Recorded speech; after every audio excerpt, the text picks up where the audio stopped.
कभी अगर बनना है तो बाज बनना मेरे दोस्त, लेकिन कभी तोता मत बन जाना।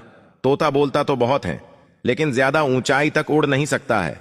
बाज बोलता कम है, लेकिन सबसे ऊंचाई पर उड़ता है। बाकी पक्षियों का राजा होता है बाज।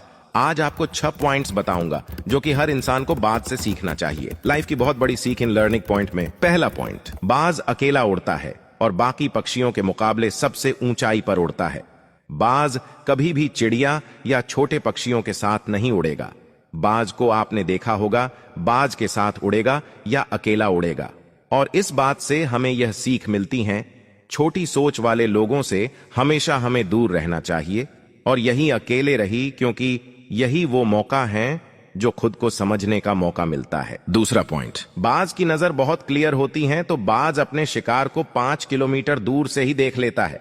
बाज एक बार अपना लक्ष्य को देख लेता है तो लक्ष्य को हासिल करने के लिए रास्ते में कितनी भी मुश्किलें आए, वो लक्ष्य को पूरा करके ही दम लेता है। इससे हमें सीख मिलती है कि लक्ष्य पर गहरी नजर रखो, फिर चाहे कितनी भी मुसीबतें आए उसे पूरा करके दम लीजिए। तीसरा पॉइंट, बाज कभी भी मरा हुआ जानवर नहीं खाता और वो हमेशा जिंदा शिकार करता है।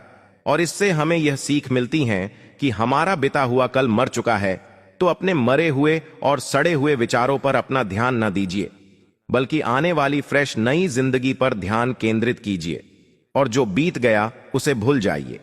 अपने बीते हुए कल को भूल जाओ।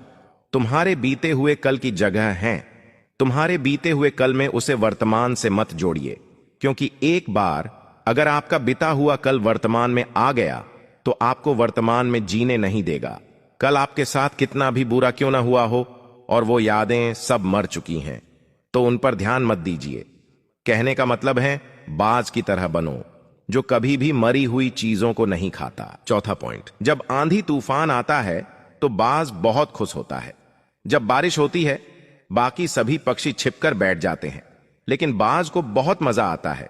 जब हवाएं चलती हैं तो बाज उन हवाओं के सहारे और भी ज्यादा तेजी से उड़ता है।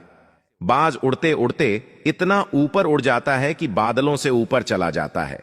तो इस बात यह सीख मिलती है, मुसीबत में भी मजा ढूंढो। कहने का मतलब साफ है, आप भी बाज की तरह अपने अवसर को पहचानिए। जिस दिन आपने अपने अवसरों को पहचान लिया, उस दिन आप मुश्किलों के सबसे ऊपर होंगे और आपकी मुश्किलें नीचे होंगी। पांचवा पॉइंट, बाज अपने घोंसले से सॉफ्ट घास को निकाल देता है। पता है क्यों? क्योंकि जो बच्चा होता है ताकि कंफर्टेबल ना रह सके, क्योंकि बाज का बच्चा अगर कंफर्टेबल हो गया तो वही रहना पसंद करेगा। पर बाज ऐसा होने नहीं देता, क्योंकि बाज एक पक्षी है। उसे पता है कंफर्ट जोन में कोई विकास नहीं होता है। हम तो इंसान हैं। इंसान होने बावजूद भी बहुत सारे लोग इस बात समझते ही नहीं। आप जितना कंफर्ट जोन में रहोगे, आपकी भी लाइफ उतनी ही ज्यादा अनकंफर्टेबल हो जाएगी। छठा पॉइंट, अकेले चलना सीखो। एक बाज कभी भी बाकी पंछियों के साथ झुंड में नहीं उड़ाता है, और यह उसकी कोई कमजोरी नहीं होती, बल्कि उसकी ताकत होती है। क्योंकि बाज को इस बात का पता है, क्योंकि भीड़ आपका साथ तो देती है, लेकिन आपकी पहचान छीन लेती है। इसलिए अगर जिंदगी में चलना है तो अकेले चलना सीखो। ये तो कुछ पॉइंट जो हमें बाज से कुछ सीखने को मिलता है। अगर आपको वीडियो अच्छी लगी तो वीडियो को लाइक करके, साथ में पेज को फॉलो करके, और अगर आप यह वीडियो यूट्यूब पर देख रहे हो तो यूट्यूब चैनल को सब्सक्राइब जरूर करें। तब तक के लिए जय हिंद, जय भारत।